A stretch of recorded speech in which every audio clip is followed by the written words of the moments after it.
It was a typical boring Friday in calculus class, 7th period, which meant the week was almost over and spring break was finally upon us.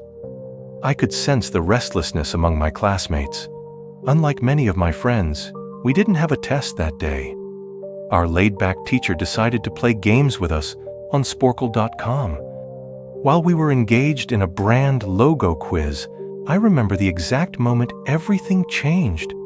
Right after my friend answered a question, Adidas. The dean's voice crackled through the loudspeaker. He sounded frantic as he instructed all teachers to go into lockdown and assured us that this was not a drill.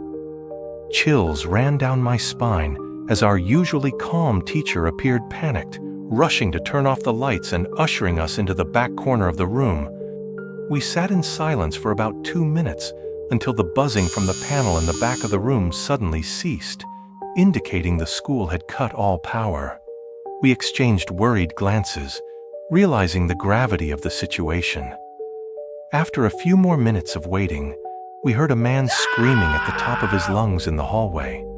2 girls in our class began to cry, heightening our fear. As the screaming drew closer, the man started banging on the lockers, shouting, "I'll kill all of you!" At that moment, I truly feared for my life. Our teacher shushed us as we looked at each other's terrified faces. The banging moved from the lockers to our classroom door, and one of the crying girls screamed, "No!" The pounding only intensified as the man yelled, "Open up!" Now, 2 girls were openly sobbing. It felt like an eternity, but eventually the man continued down the hallway, still screaming until he was out of earshot. About 10 minutes later, though it felt like half an hour, the dean returned to the loudspeaker to explain the situation. He revealed that a mentally unstable man had entered the building and assaulted the woman at the front desk, prompting her to flee in terror. Staff were unsure if the man was armed. At that time, the school lacked cameras or proper security, leaving it vulnerable. After sweeping the hallways and classrooms without finding him, the dean instructed teachers to resume teaching, but to keep doors locked and not allow any students to leave. The most disturbing part was that a janitor working the night shift later found the man sleeping in a storage closet near the back of the school. Rumors spread among students that he had a .44 Magnum sticking out of his pocket. The janitor must have inadvertently woken him, perhaps by leaving the closet door open, because by the time police arrived, the man was gone.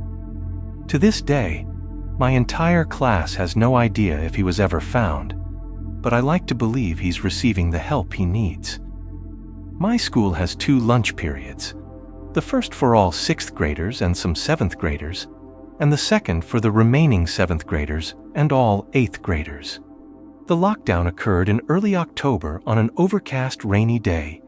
During the first lunch period, I heard 4 loud booms. Initially, I thought it was thunder, but soon the entire lunch crowd erupted in screams. I assumed the other kids were overreacting, but campus security rushed in, shouting for everyone to go to the multipurpose room. Those buying lunch had to discard their meals and enter. My friends and I joined a large group of students inside. Everyone was curious about what was happening. The multipurpose room was spacious, with a back wall made of see-through glass. When we were rushed in, security quickly covered the glass with curtains and stationed adults at every exit. My friend Eric, curious like the rest of us, asked one of the adults what was going on. When he returned, he said, "You know those houses in front of TMS?" I replied, "Yeah." He continued, "There's a mentally disabled man barricaded in front of his house, threatening to commit suicide and kill the cops if they try to evict him. He was walking around outside, watching kids in a creepy way. It turned out he was also a registered sex offender, compounding our fears." We remained in the multipurpose room for an entire hour, taking up 2 periods. After the situation was resolved, we were escorted back to our classrooms one by one. I later learned that the man lived next to my friend Brandy, who recalled a previous Halloween when she saw him at his window, cutting his arm and writing, "Don't come here or I'll kill you," in his own blood. At the time, people, including Brandy, assumed it was just a Halloween prank. But after this incident, we realized how dangerous he was, and we were relieved he never approached us. Now, at 22 years old and fresh out of college, I recently got a job at my old high school as a computer intern in the basement. The basement is cluttered and disorganized, but there's a small, well-equipped office with 3 desks, 2 mini fridges, a flat-screen TV, and air conditioning, a luxury the students and teachers don't enjoy. I landed this job thanks to 3 of my former computer teachers who genuinely liked me and helped me get hired. Everything was going well until a few weeks ago. One day, while my 2 co-workers, Dave and Gary, were upstairs, I was eating my sandwich during lunch when I received a call from a woman in the front office. She informed me that the school was on lockdown due to a possibly armed intruder. With no door to our office and the basement door lacking a working lock, I could do little but turn off the lights for my safety. I switched off the lights and my computer screen, keeping my phone on the desk to text Gary and Dave, but they didn't respond. I sat in the dark for about 20 minutes, playing games on my phone while waiting for the all clear. Suddenly, I heard the basement door creak open.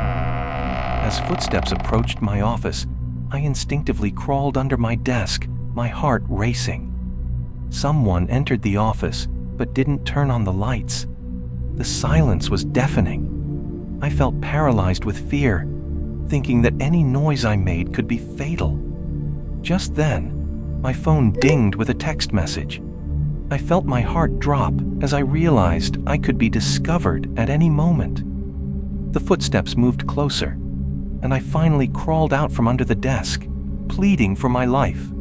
To my relief, a man in a red plaid shirt and a black cap grabbed my arm and said, "It's okay. I'm just hiding down here with you. What's going on up there?" I whispered my question, but he ignored it and asked if there was an exit down here. I pointed toward the exit when I asked, "Who are you?" After a brief silence, he explained he had come to pick up his son when a teacher told him to hide. I glanced at my phone and saw a text from Dave. "Dude, this is crazy. Some guy with a gun shot Mr. Buckley. He's wearing a red shirt and hat.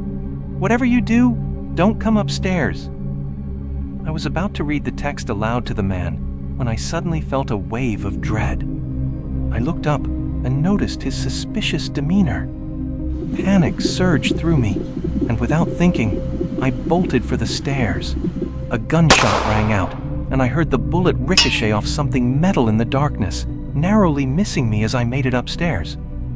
Fortunately, police were stationed at all exits, including the basement, and apprehended the man the moment he opened the door. The good news was that our teacher, Mr. Buckley, survived the gunshot. It was later revealed that he and the intruder had some unresolved conflict, but the details were never disclosed. What we do know is that Mr. Buckley did nothing to provoke such a violent reaction. The sound of that gunshot will forever echo in my mind.